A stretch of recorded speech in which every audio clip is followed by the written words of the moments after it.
What's up? What's happening, folks? Welcome back to the channel, Sports, Life, and Politics TV. I'm Samuel Koppel, YouTube's number one couch detective. I'm here for the news. And today we're going to go over several clips.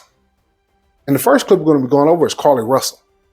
It says she could be facing charges, which means she will be facing charges. Personally, I think the only holdup so far is that they haven't gotten to question her again. The parents say she's not in a mental state. Obviously, they call that getting your lot together. You know, since I've been covering this case, I knew as soon as that lady showed up on foot that the police were going to be asking a lot of questions. I knew it. I was still, thinking like, well, maybe she was kidnapped because who the fuck makes up being kidnapped? But I did say in the very first video that you never know and that the police were going to do their due diligence on this case and they're going to be highly suspicious of the whole thing. And I don't be damn. This lady was lying. And she lied about several things, including where she's been, a child on the side of the road, just several different aspects of this case that just leaves people baffled. But let's take a look at the clip. Now, when a woman could face charges if police lied about her. Carlee Russell disappeared near Birmingham last Thursday after she said she stopped to help a toddler on the side of a highway. She turned up safe at home 2 days later. She claimed she was abducted by a man and forced into a car. Now authorities are questioning her story. Investigators say before her disappearance, Russell Googled Amber Alerts, how to take money from a register without getting caught, and the movie Taken. Yep. And obviously, this girl has some mental issues. I'm not saying she has complete mental illness, but where is her mind at? And why was her mind here? This is the questions that I really want to know. What in the you looking up Amber Alert? Amber Alert is usually for children. Was she a big child? Like, she looked up the movie Taken. Once again, that was a teenage girl being kidnapped. This lady was in her early 20s, mid-20s.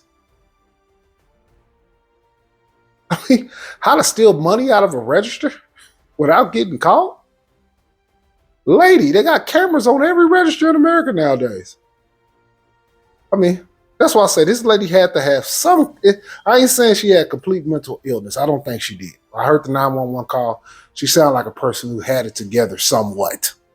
But goddamn, she had to have been somewhat crazy. Say there are other details that don't add up. I do think it's highly unusual to day that someone gets kidnapped. That several 7 hours, 8 hours before that they're searching the internet, googling the movie Taken about an abduction. I find that very very strange. Yes, to think that a toddler, barefoot, that could be 3 or 4 years old, is going to travel 6 football fields without getting in the roadway, without crying, without any just moving down. It's just very hard for me to understand. Investigators say they have asked to speak with Russell again, but her parents say she. And this girl was in a sorority too. A lot of them sorority people be batshit crazy too. Not all of them, but I just don't try. I don't really like them sororities. I never have. My partner will tell you, ever since we was younger, we talked, and even from the early 2000s, we became friends. I never liked sororities. And then people who come from sororities, not all of them are bad people. There's some of them are good people. And if you're from a sorority, you might be one of the good ones. But I don't trust a motherfucker who will let somebody spread mustard on their butt, make somebody else kiss it off, and dump hot dogs in the toilet, and you gotta eat them, and then you gotta do jumping jacks butt naked, and all that old wacky ass shit. I don't like all that, and I don't trust it, and I ain't with it. Not in any mental state to talk. Yeah, that's what they say. She's not in a mental state to talk. They're just trying to get their lie together because they know she's probably going to face charges 9 times out of 10. But let's look at this. Los Angeles man dies after collapsing in Death Valley. And I don't be damn, you guys. Let me go back out right quick. I just covered that in, I don't know if it was this. It might have been this video right here.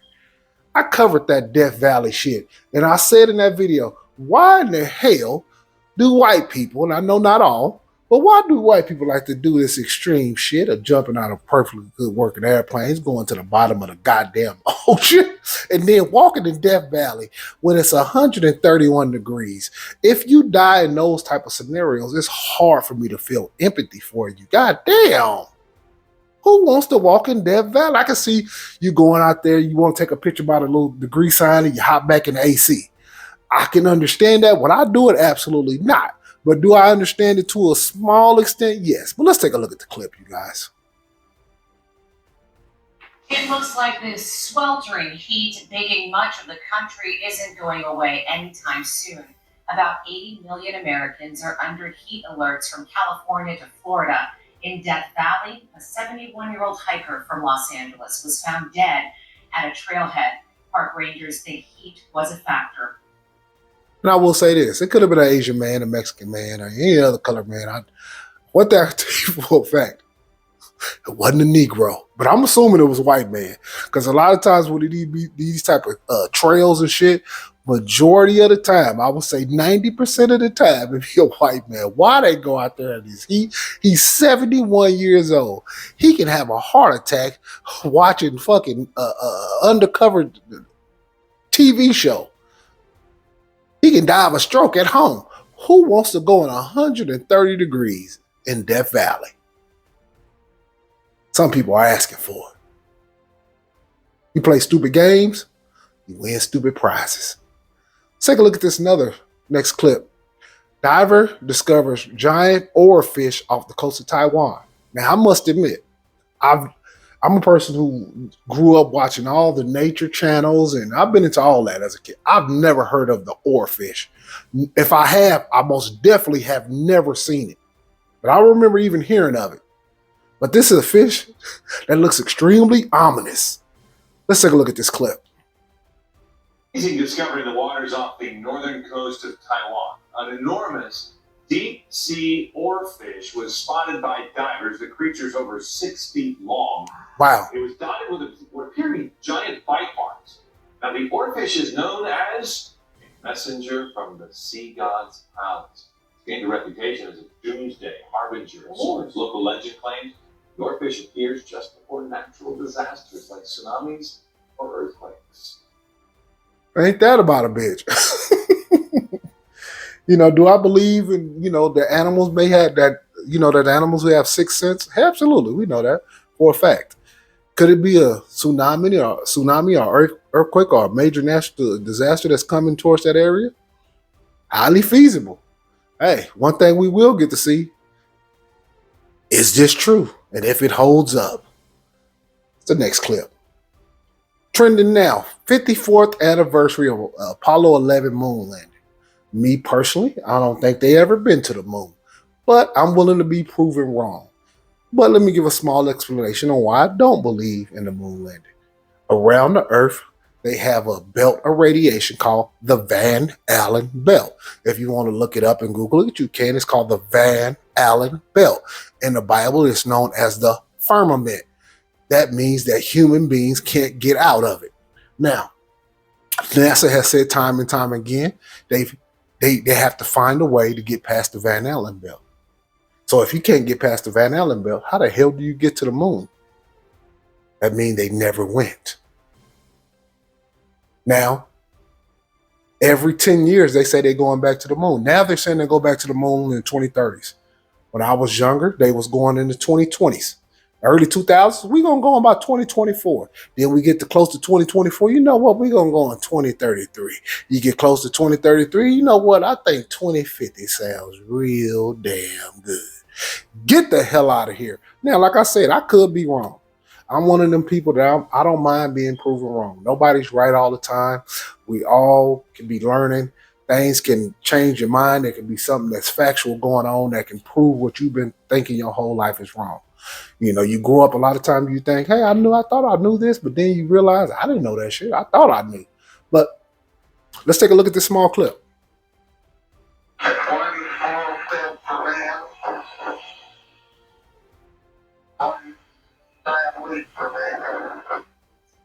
It's Moon Day, ladies and gentlemen. 54 years ago today, man first walked on the moon. On July 20th, 1969, the Apollo 11 crew landed on the lunar surface. Neil Armstrong took those first steps, with Buzz Aldrin later joining him. This all comes with a renewed effort to go back to the moon with the Artemis program. And by the way, the first word spoken on the moon, you guessed it, Houston. But let me say this. One of the reasons why I think they faked the moon landing so they could disseminate their information on God, basically. This whole thing was a fight against God because they want to be able to tell you that you can go anywhere in the universe. You can go live on Mars. We can colonize a moon off Jupiter. We can, you can do all these fantastical things that human beings ain't never done and ain't never going to do, in my opinion. But this Artemis mission that they say they have going to the moon, if it was done in the 60s, when did we go to the moon? 68? I could be wrong. I think like around 68, something like that. It should be easier today than yesteryear, won't you think? Why would you need 10 years of planning to go to something you've been to, you say, 4 or 5 times already? Last time they said they went to the moon was in the 70s. So my thing is, somebody's lying and something's rotten in Denmark. There's no doubt about it.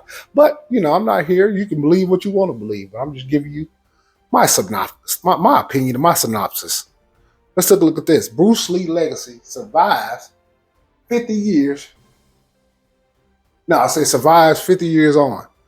Fans mark 50th anniversary of Bruce Lee's death. Now, Bruce Lee is an all-time great entertainer. I grew up watching Bruce Lee. One of my all-time favorite movies was Enter the Dragon, where he went to basically Kung Fu Island with Jim Kelly, and he went out there and he entered a karate tournament and he kicked ass and took names. Great movie. Still watch it to this day from time to time. Bruce Lee has some of the greatest sayings of all time. You put water in the cup and it becomes a cup. God damn it. He invented what's the little ab machine to do the shocks on your abs? He invented that shit. Bruce Lee was ahead of his times, man. And he died early. Sometimes dying early for these type of people is a good thing because their name lives on even longer. They become even more legendary. Let's take a look at this.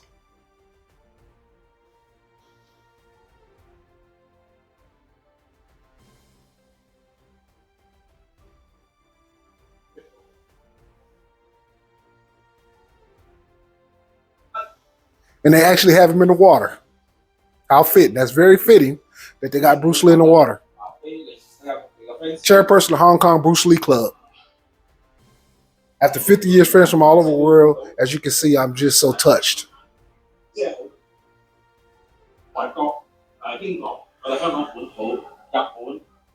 Fans Korea, UK, locally, Hong Kong, Japan, mainland China, all gather here today to pay respect to him. I think there will be fans gathering at his grave in Seattle today, too. It just shows he has not been forgotten, even after 50 years.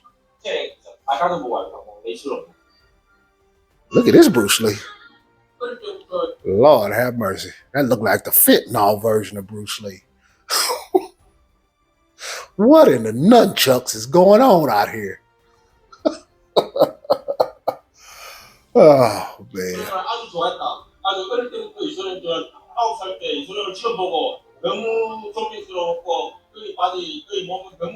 Like Bruce Lee since he was little. He liked this physique. He's been training for 50 years. Hey, if he's been training for 50 years, he sure is moving mighty slow with them nunchucks. I watched a lot of Bruce Lee growing up as a kid. I actually took karate and was in tournaments as a kid, and I was faster than he is with these nunchucks. He's full of shit. Let me take a listen. Look at him again with the nunchucks. Look. Look. Oh, he too slow. No.